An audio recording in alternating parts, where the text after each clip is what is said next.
Oh boy. I think one of the biggest mistakes they make is trying to replicate school at home. It still took me like 2 years to deschool my brain. She is quite literally using Minecraft to teach geography. These kids are taking college level classes at high school level, at the high school age.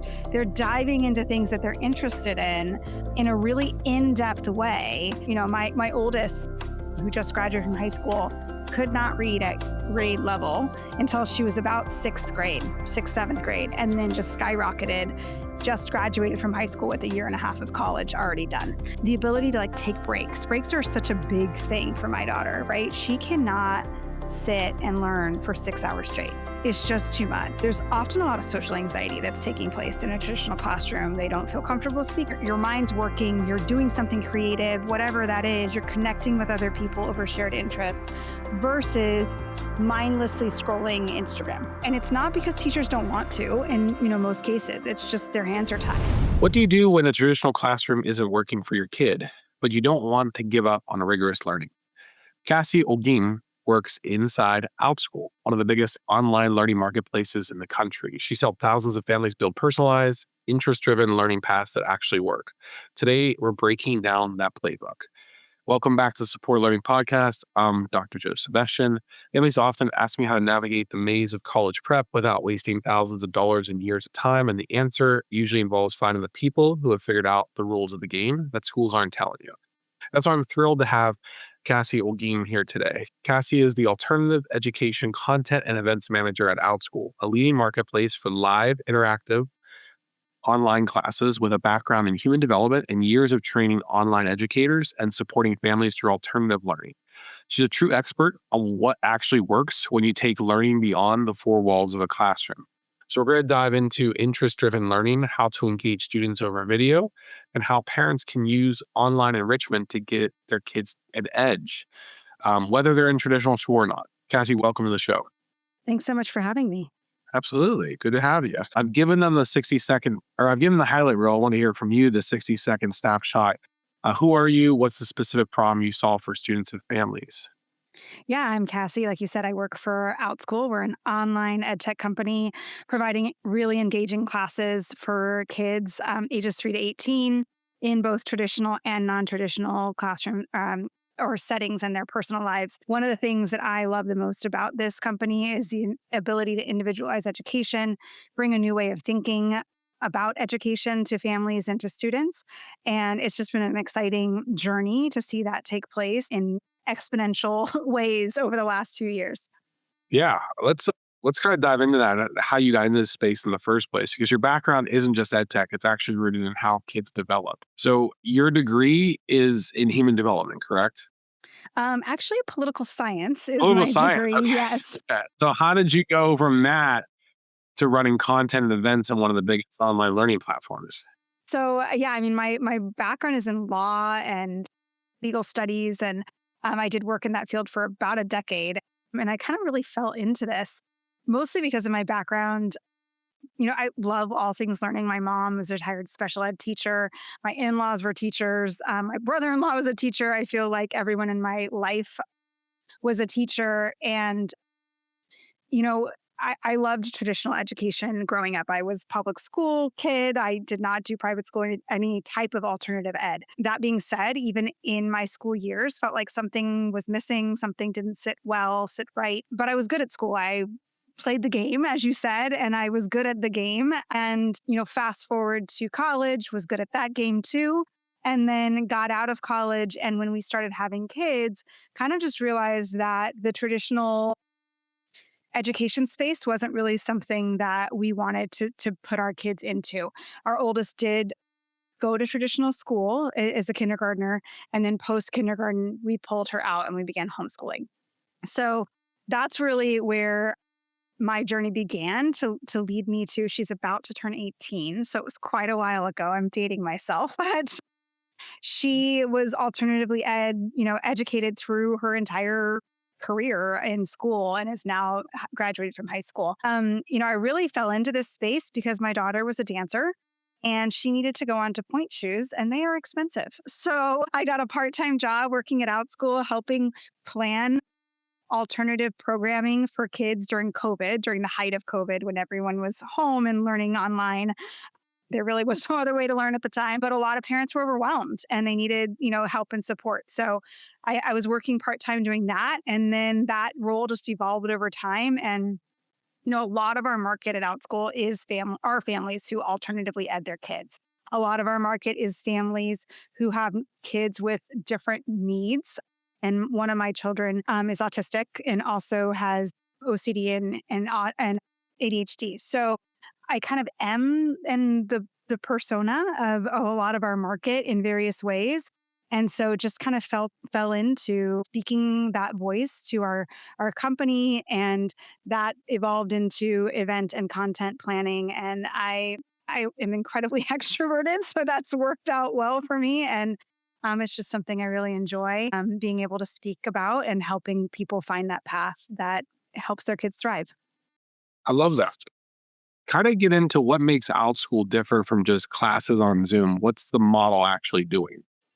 Yeah. So, I mean, we're backed by real educators, live teachers who have either created their own curriculums, who are using popular homeschool curriculums. A lot of our teachers are former classroom educators who are taking the curriculum they were teaching in the classroom and teaching it now online in really truly engaging ways, right? Lots of project-based learning, interest-based learning, hands-on. My kids have done everything from mummified chicken legs while learning about ancient Egypt, to participating in mock trials, to creative writing, and to one-on-one tutoring. So we offer such a breadth of options that are incredibly engaging, where kids are just not sitting listening to a video, not engaging with a real person, and there's real kids in their classrooms. So obviously, we have tutoring options, which are one on one, but they are forming relationships with other kids from across the country and even across the globe, because we have a lot of international students as well.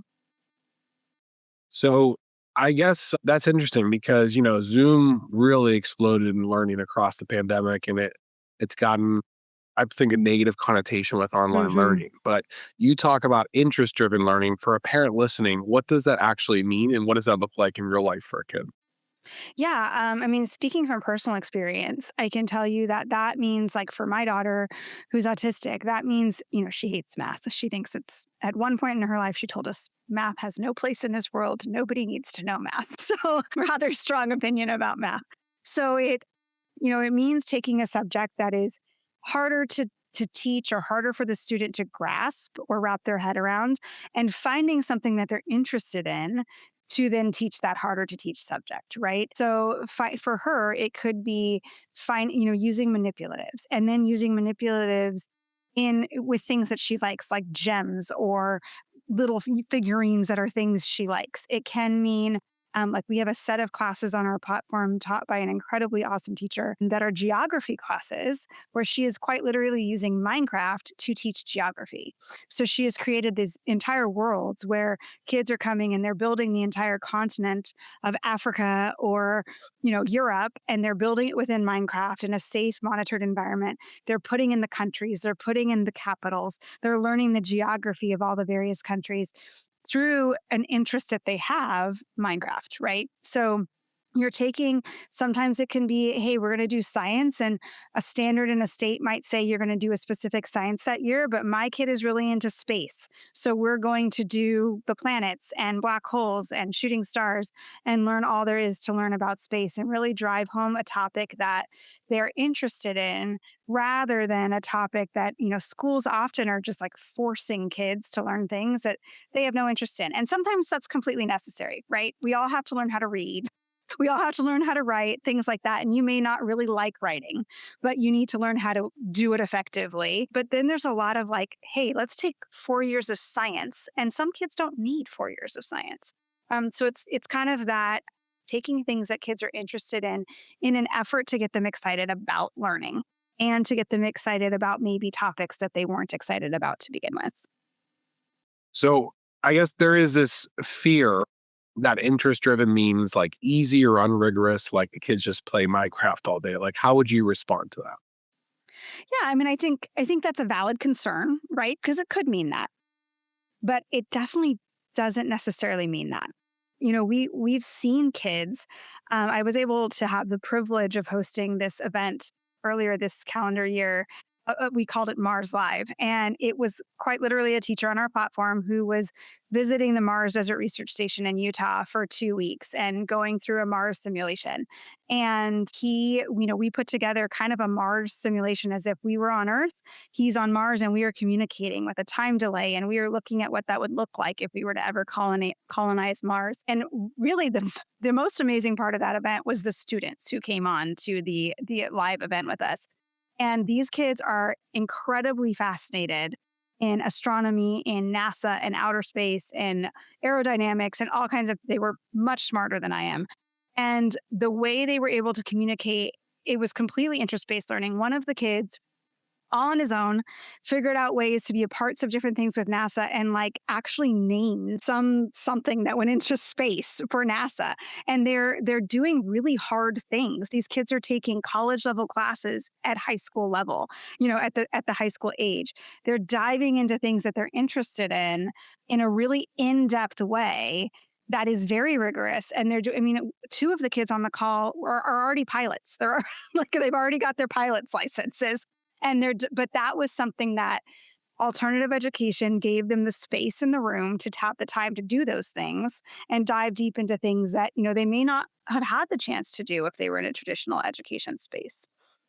Like engagement over video can obviously be very hard and difficult, especially in online Mhm. learning. So you've trained thousands of online educators. What's the difference between the teachers who keep kids engaged and the ones who lose them in the first 5 minutes? Yeah, I mean, it's definitely teachers that are outgoing, teachers who are finding it's not just a lecture, like nobody wants to just be lectured at and talked at, even in person. We don't really want that. So it's teachers who are using things like Nearpod, who are using different engaging apps and platforms to bring them into the classroom. I've seen art teachers who have, multi cameras set up. So you're seeing their face while you're also looking at the art they're creating. And you're able to see how they classroom manage in a really unique way in an online setting that helps kids stay engaged. There's live conversation, there's chatting, there's a chat feed within the classroom like most Zooms have. But these kids, all of our classes also have classrooms that they like digital classrooms that the teachers and the kids visit when they're not live. So they can share pictures of their artwork, they can ask questions, they can engage with each other throughout the week. And some of the best teachers are doing that. But they're putting prompting questions in those classrooms. They're posting how to's. They're asking the kids for feedback so that then when they're connecting during a live meeting, it's that much more engaging. They have relationships throughout the week. When they get to that live meeting, then it's more engaging. But, educators just finding unique ways to engage kids. My kids took a class a number of years ago now where it was a 3-part class. They met over the course of 3 weeks, and the person who taught it was an attorney, and she was teaching introduction to like courtroom procedure. What is the judge? What's the bailiff? Who's the plaintiff and the defense? Those types of things. What's an objection? And she taught it through like nursery rhyme fairy tales. So she used like Goldilocks and the Three Bears as an example. And she taught them all of this terminology and all these things. And then she set the scene, right? And she's like, well, let's talk about this. Goldilocks technically was trespassing. So Goldilocks is going to be on trial now for trespassing.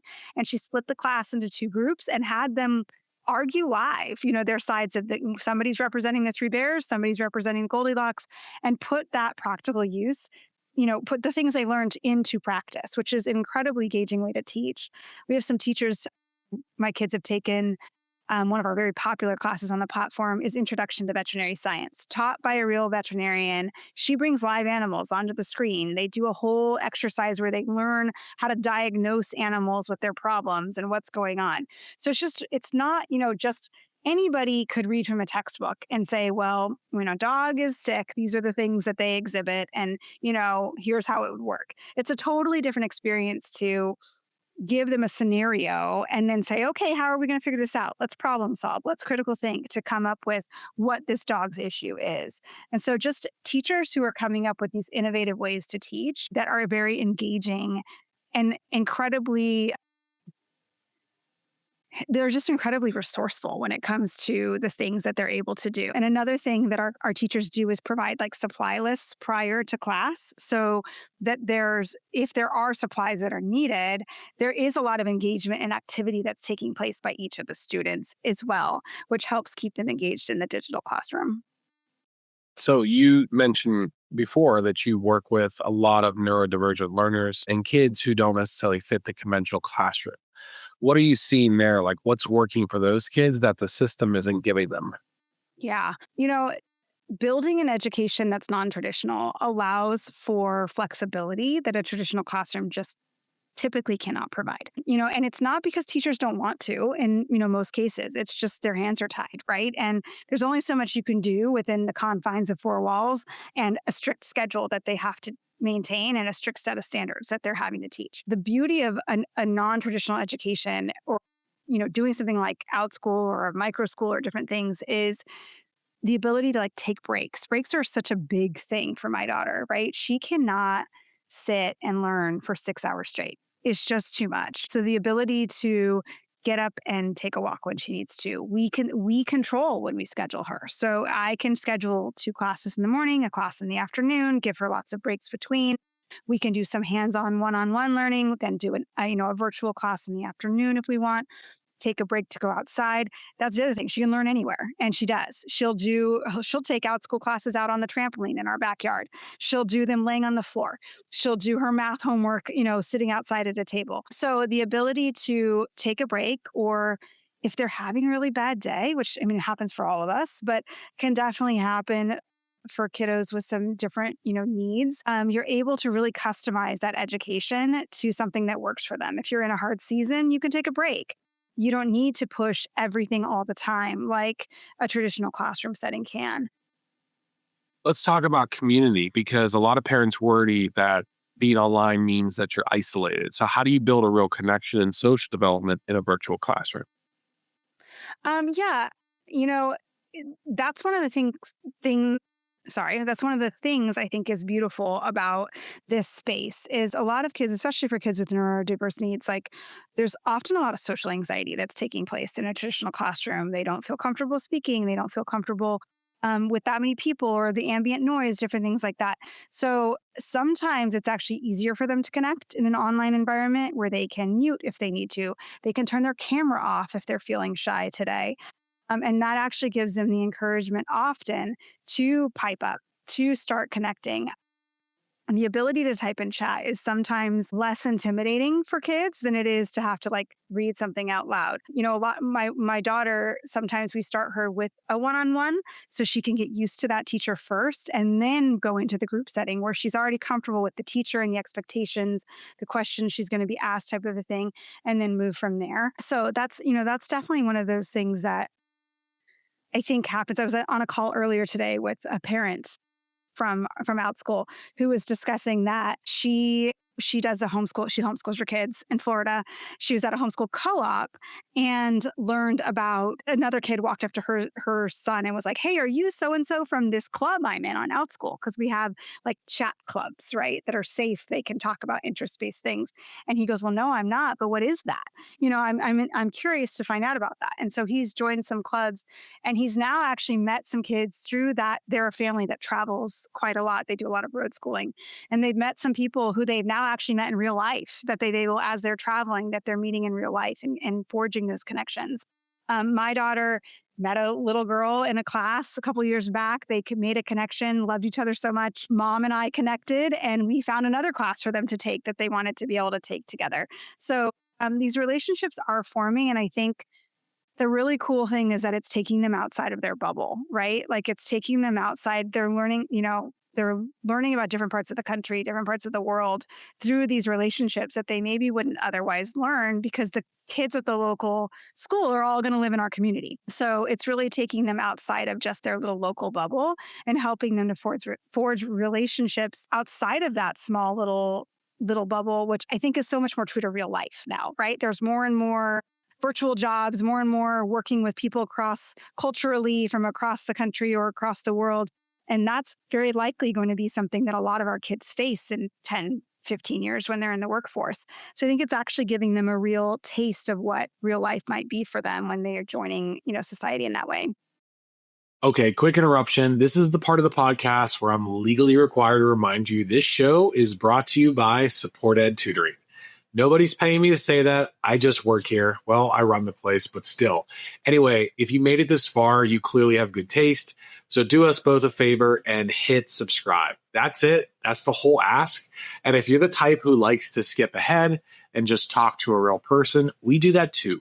Book a call with our team. Link will be below.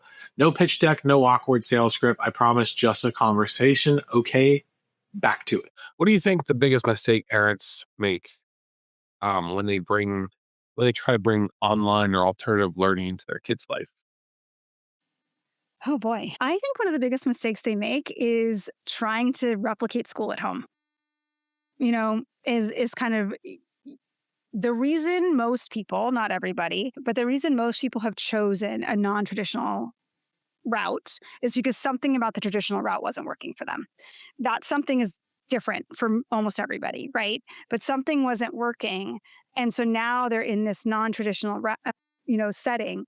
And the tendency is to just replicate everything that was going on in school. The same hours of the day, the same rigidity. We're going to sit at a desk every day. I knew, I've been homeschooling or alternative educating for 12 years now. And I knew I wanted to do it. Like I have friends who were forced into it for medical reasons or different things, right? I knew I wanted this. And it still took me like 2 years to like deschool my brain and go like, no, I don't have to conform to this. I don't have to teach California history in 4th grade if I don't want to. I can teach something else. We could do California history a different year. Oh, we're going on a road trip this summer. Let's spend a bunch of time this year learning about national parks, before we do this trip, as opposed to something else. So I think that is one of the biggest mistakes people can make, is trying to fit the alternative education path into the traditional bubble. So try to make what they know as school is Yeah. at school from outside of school. Yeah, definitely. How about teachers that are transitioning to the online, like this classroom? What do they get wrong when they teach online? I think that it can be the same thing. I think that, or fall similarly in line where, especially for teachers who are, coming from that traditional space, one of the things, I look for often when I'm looking at teacher profiles when I'm picking a class is a teacher who's either been doing it for a little while and or has some sort of alternative education background. Maybe they homeschool their own kids. Maybe they worked in a micro school or a hybrid school or something like that. Just because then I'm like, okay, their mindset is similar to mine. How they want to teach, what they value. Schools, the system, and I don't think all teachers love this. From personal conversations with teachers, I know, but like schools value metrics and standardized testing and meeting the standards and all of that stuff, right? They define success in a specific way in a lot of cases. Alternative education tends to define success much differently. I don't care what a standardized test says about my kid. I don't, my oldest, who just graduated from high school, could not read at grade level until she was about 7th grade, and then just skyrocketed, just graduated from high school with a year and a half of college already done. And, and has, because she dual enrolled and did fabulously. So, so it's definitely, I think for teachers, again, kind of deschooling their brains from that traditional mindset of what success looks like. So screen time is a huge concern for parents, and it's Yes. actually getting banned at a lot of schools. Like screens are getting Mhm. banned at schools, phones are getting banned at schools. How do you separate good screen time, like an engaged learning class, from the bad kind? Yeah, I think that definitely that's different for every family, right? For us, for my family, for a lot of people who use Outschool, it is that, you're actively engaging with a teacher online or other students or all of the above online. You are learning. It's much different to me to be in a live classroom where you're learning about something, even if it's a fun thing, even if you're doing art projects or, it doesn't necessarily have to be completely academic, but you're learning, you're making your mind's working, you're doing something creative, whatever that is, you're connecting with other people over shared interests versus mindlessly scrolling Instagram. I mean, it's a definite different. That is so much different to me, and not that we don't all have a mindless Instagram scroll here and there and kind of need to give our brain a break, but especially for kids and teenagers, there is something engaging that is different about that than the engagement that is taking place with like TikTok and those types of things that are just not that they're not funny, not that they can't even be educational in their own way, right? But it's a different thing. Plus, I think that the false sense of reality that a lot of social media platforms give our kids is not helpful versus these forums where they're actually learning things in on a platform like Outschool that are diving into their interests, that are helping them connect with other people, that are really growing them as human beings. Yeah, well said. But what about the fear of parents that my kid won't pay attention to a screen for that long? What's actually going on there? What's the fix? Yeah, like I said earlier, our platform is for kids ages 3 to 18. So, uh, you know, obviously a 5-year-old has a much different attention span than a 17-year-old. So our teachers are so wonderful about understanding, what is age level appropriate. So most classes at the age of, 3, 4, 5 are like 20 minutes long, maybe a half hour. There's a lot more movement based classes, art projects, things, circle time, things like that. And that is part of what keeps them very engaged and short and sweet. A 5-year-old's probably not going to sit through an hour long class and like say, stay super engaged. Some might, but most probably aren't. It's not till you get into the older grades that we have classes that are like 60 minutes, even sometimes 90 minutes, because it might be a science class where they're doing an experiment. It needs to be a little bit longer, et cetera.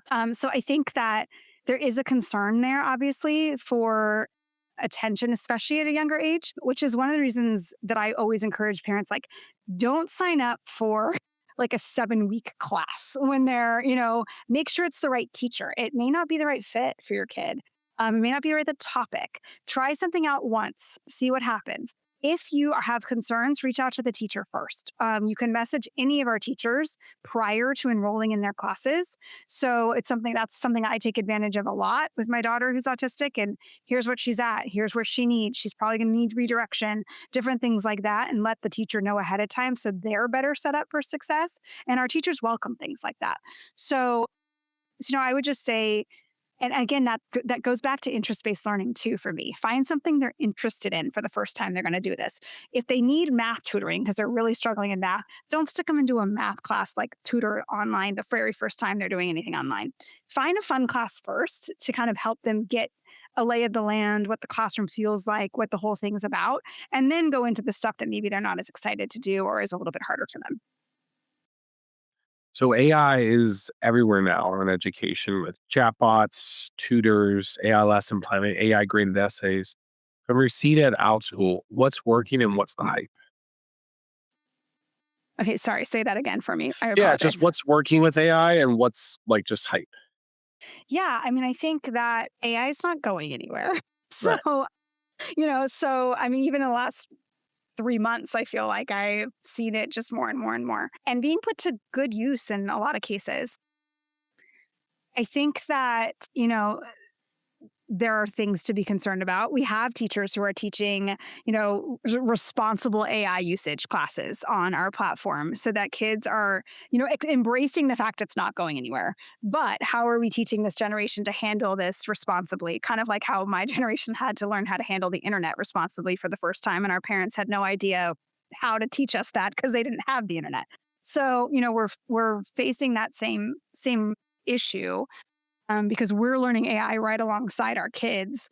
But I think that we're seeing AI do some really cool things, and in seeing kids do some really cool things with AI and learning how they can implement these programs to create apps, to create systems, to create skills that are helping them, with executive functioning skills, with different things. I think that for a neurodivergent learner is an incredible tool that you can create these tools with AI that help their brain focus, that help them, get on track with the things, help them keep all of their assignments and the various things they've got going, create systems that work for their brain. I'm still on a quest I have ADHD myself, and like I'm still on a quest to find the perfect to-do list app because I just can't find anything.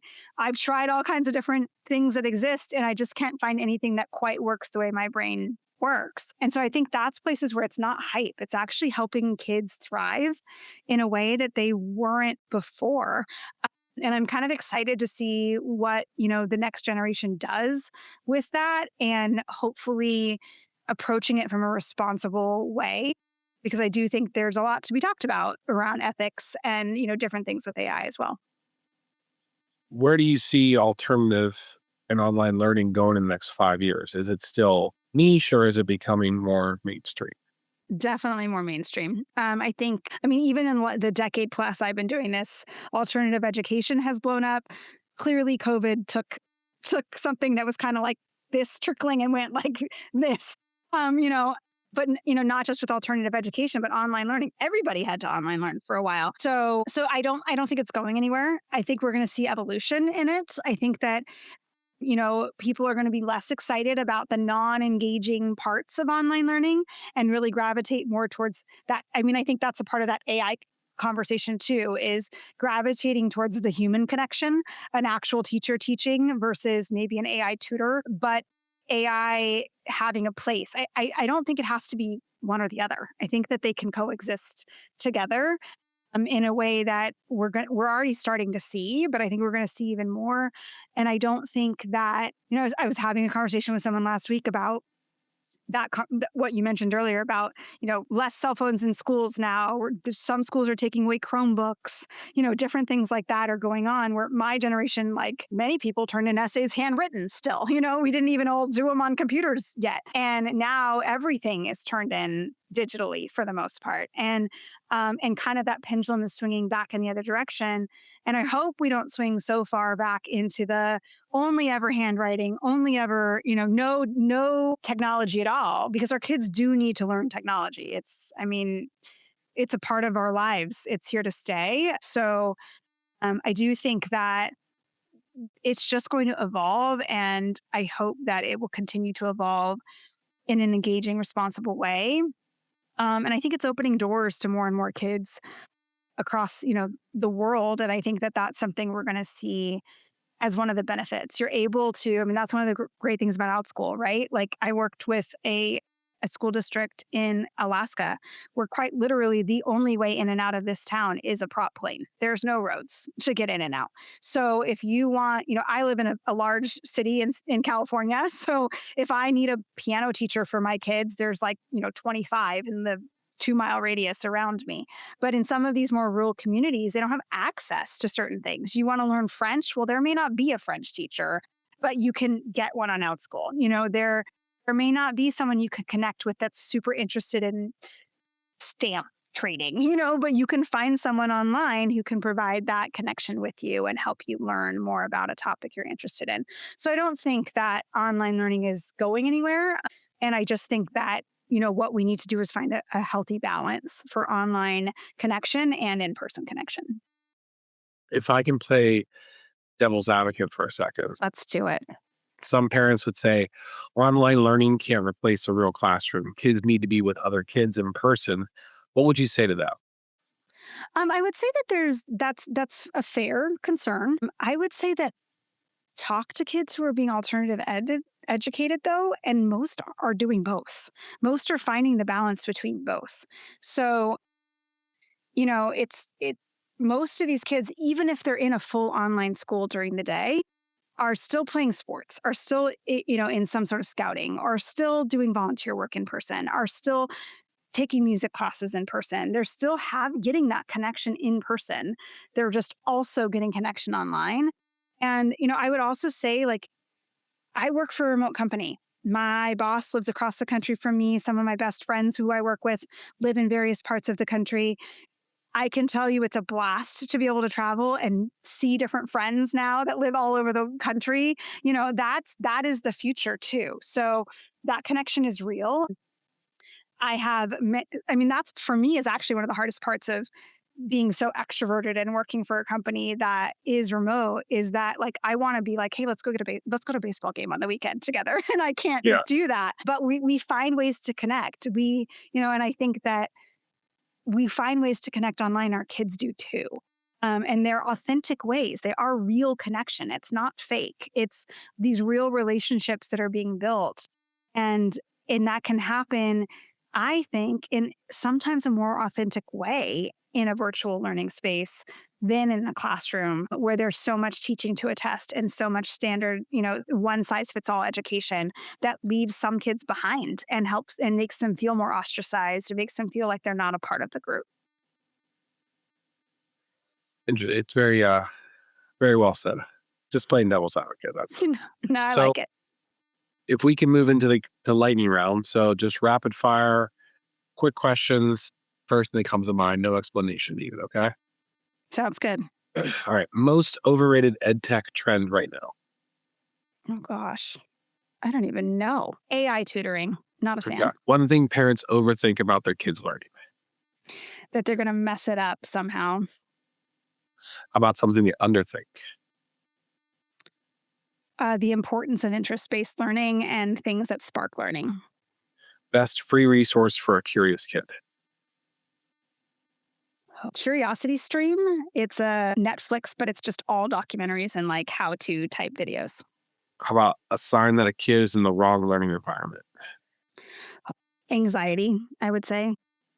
If you could whisper one piece of advice to a parent of an elementary schooler right now, what would it be? Elementary school's not going to matter all that much when they're an adult. All right. Cassie, this has been incredibly valuable. I appreciate your time coming on. For parents that want to learn more and want to go deeper with you, like what's the best place for them to find you and Outschool, and where should they check out first? Yeah, outschool.com would be the place to go. They can search, an account is free. They can look at classes without having to even sign up for an account. So I would say that would be the best place to find them. And then we also have a blog that I've contributed to a lot. And we have a lot of other contributors that they can check out with a lot of like how to teach, where to get started. If you're exploring various schooling options, kind of what's out there and what laws are available to you because they vary across states. And before we wrap, like what's one thing you want people to remember from this conversation?